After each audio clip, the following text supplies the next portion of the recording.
25 years, the Opry has attracted country music's biggest stars. As the Opry grew in importance, so did the city of Nashville. The Opry's membership is a who's who of musical legends and is Nashville's #1 attraction. A backstage tour allows you to see firsthand where the greatest country stars prepare for the show, their actual dressing rooms, and where they relax between performances. Well, hi everybody. Today we're here at the Grand Ole Opry in Nashville, Tennessee with our wonderful tour guide, Jessica. How are you, Jessica? I'm great. How are you? Well, it looks like we're starting right on stage here at the Grand Ole Opry. We are, the most famous stage in country music. Well, let's do it. Come on. So this is the most famous stage in country music. We've been open since 1974 here at the Grand Ole Opry House. The piece of wood in the circle is the most famous part of our stage. This was taken from the Ryman Auditorium, which is considered the mother church of country music. So you see that we have pew-style seating here. It's because we're modeled after the Ryman. The Ryman was a church before it became a venue hall.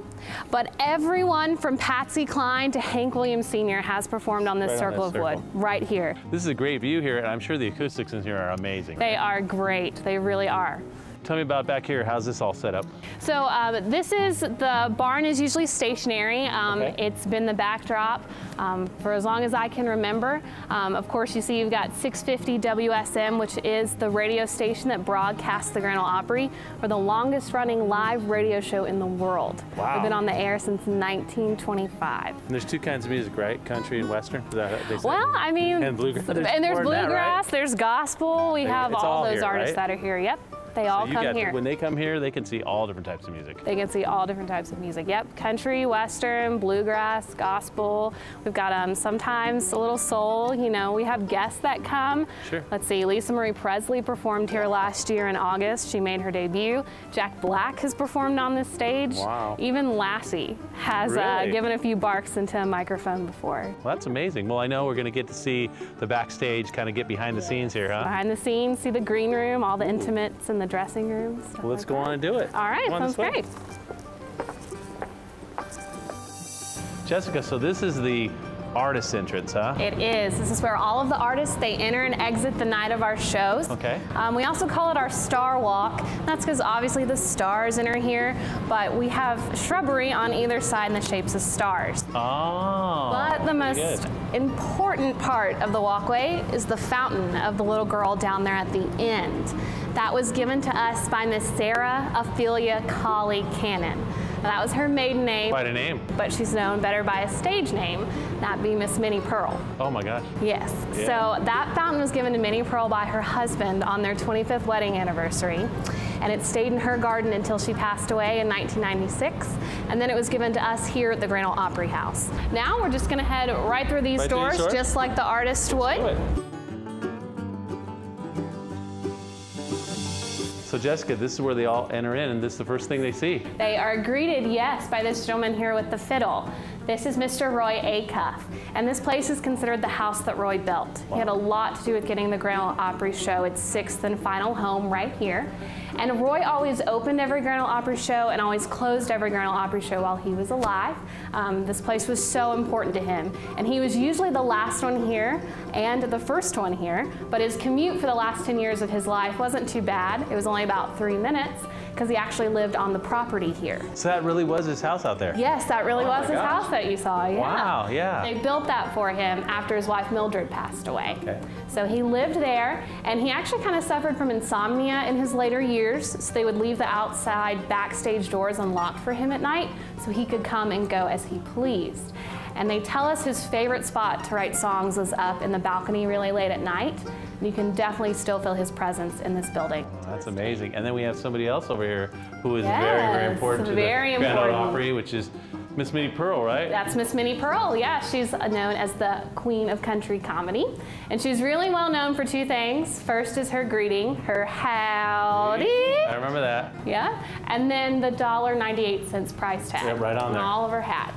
That's right. So they are greeted by Minnie Pearl and Roy Acuff as they enter the Opry House. Good company to be in. Yes. Well, Jessica, when they first come in, the artists, they come here and check in for security, right? They do. We have an attendant over here to your left that checks them in, that gives them their dressing room assignments as well. And then if they're members of the Grand Ole Opry, after they check in, they'll come over here to the right to their mailboxes. Yes. Okay. This is where we put any fan mail that we get here at the Grand Ole Opry House. Wonderful. And they are in alphabetical order with one big exception, and that's mailbox number 144. It belongs to our oldest Grand Ole Opry member. He's also one of the longest running Grand Ole Opry members, and he's only 4'11". It's little Jimmy Dickens. Oh, there you go. He's a gem here to us at the Grand Ole Opry. He turned 92 in December. Wow. This is the member gallery. Okay. We have 208 Grand Ole Opry members, and they are all on that wall. It starts in chronological order in the top left with Uncle Jimmy Thompson, who's inducted in 1925. Wow. And it ends with our latest member all the way down on the right, which is Darius Rucker. Okay. He was inducted this past October 2012. Wow, a lot of history there. A lot of history, Love yes. it. All right. Okay, so this is one of the dressing rooms, and it says Into the Circle. What's that about? Yes, each of the dressing rooms has their own unique theme. And Into the Circle is dedicated to the debut artists that come here to the Grand Ole Opry. Oh, first timers. Yes, first timers. Start at this part of the hall and move their way down, right? Exactly. There you go. Let's take a look at it, see what we got.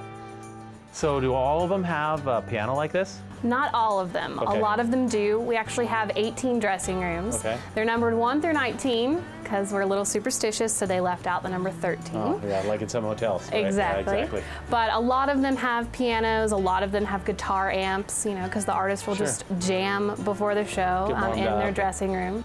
And then you got the makeup area where they can get ready. Yep, do their makeup. it includes a sink here in the middle. Okay. Actually, only 2 of the dressing rooms have private bathrooms, so if the artists want to use the restroom, we do have community style for them here. All right. But yes, they do have a sink. And of course, each of the dressing rooms, it has its own decor, the different photographs. Got some pictures of some of the newer people, like you say. Exactly, Darius Rucker right in the middle there. There you go. Yeah. And then this particular dressing room has a lot of quotes on the wall.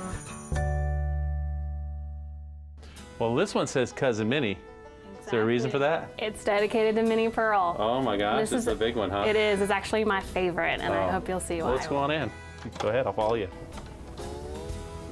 Oh wow, you got all the flowers and everything in here? Exactly. The light piece is very unique. It's all ironwork. It's the only one like it at the Grand Ole Opry backstage. And then the furniture, they're reproductions of some that she actually had in her home. Wow. So it's my favorite. This one actually, the Opry square dancers use a lot. They do. So they do use this one? Yes, they do use this one. We have square dancers every Saturday night Opry show. So. Wow, swing your partner, spin her around. You know? Exactly. They always open the show. They kick things off, as I like to say. Get the energy up. Exactly. Gotta love it. Yeah. That's a great place. And then we got some pictures of her back in the day. Yes. And let's talk about those a little bit. So these are all pictures of Minnie Pearl. There's one there with Roy Acuff. It's a great way to remember her legacy. Oh, absolutely. It's nice in here. I like the vibe in here. It's a great vibe. Okay, what's next? All right. Well, how about we go see Roy Acuff's dressing room? Let's do it. Well, Jessica, I noticed this says #1 on it. I'll tell you why it's #1. Oh, you're going to tell me why. I am. It's Roy Acuff's dressing room. Oh, the main man. The main man, yes. This room is always left open because Roy Acuff had an open door policy while he was alive. So during our tours, you know, a lot of the guests, they don't really get to go into the dressing rooms, but this is one that they do. Roy had an eager ear. He wanted all the artists to come in and talk to him. This kind of could be considered his office because he was here all the time. But some artists that like to use this dressing room are Vince Gill, Ricky Skaggs, Alan Jackson has stayed in here before. So usually the big headliner for the night will use this dressing room, but not always. And you know, people don't understand that there's so many people that are going to be on stage tonight. Can you explain that to us a little bit? Well, we're a live radio show, so it's not a huge concert for just one artist. So depending on the show night, we could have anywhere between 8 and 15 artists performing here. So they do like a couple of songs each, 2, 3 songs? Yes, they do 2 or 3 songs, depending on who it is. You know, it's broken up into 30-minute segments, and each segment has a different radio sponsor. Well, let's check out what Roy's office is like. Okay, let's go. So this is Roy's place, huh? This is Roy's place. Got some great pictures on the wall, some older ones. Yes, some older ones when he was younger, early on in his career, and of course, older as well. There's one with President Ronald Reagan, right there in the middle.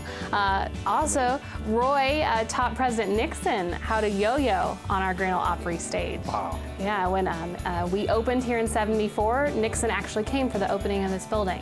Wow, that's amazing. Yeah, Roy has a lot to do with the Grand Ole Opry. We love this place.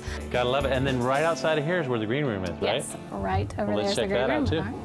So this is the actual green room, and I can hear him doing a sound check out there. It's just right behind the stage. It's right behind the stage. We're very close. So all the artists, they gather together here. A couple unique things about our particular green room is the flood line behind us. We've got that iron rod on the wall. That's how high the water was. In here? In here, and on the stage, because we're at stage level. The gym in this room, though, is the mural buried behind us.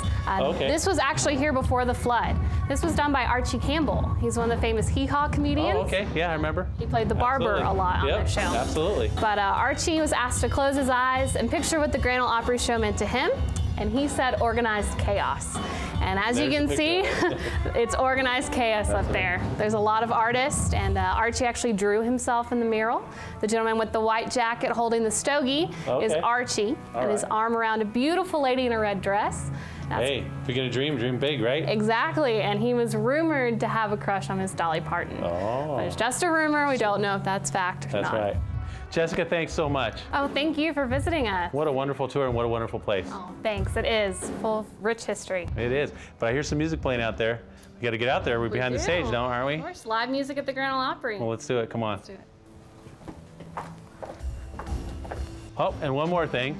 Thank you for being with us here at the Grand Ole Opry. And until next time, just remember to enjoy. And we'll see you later. Let's go.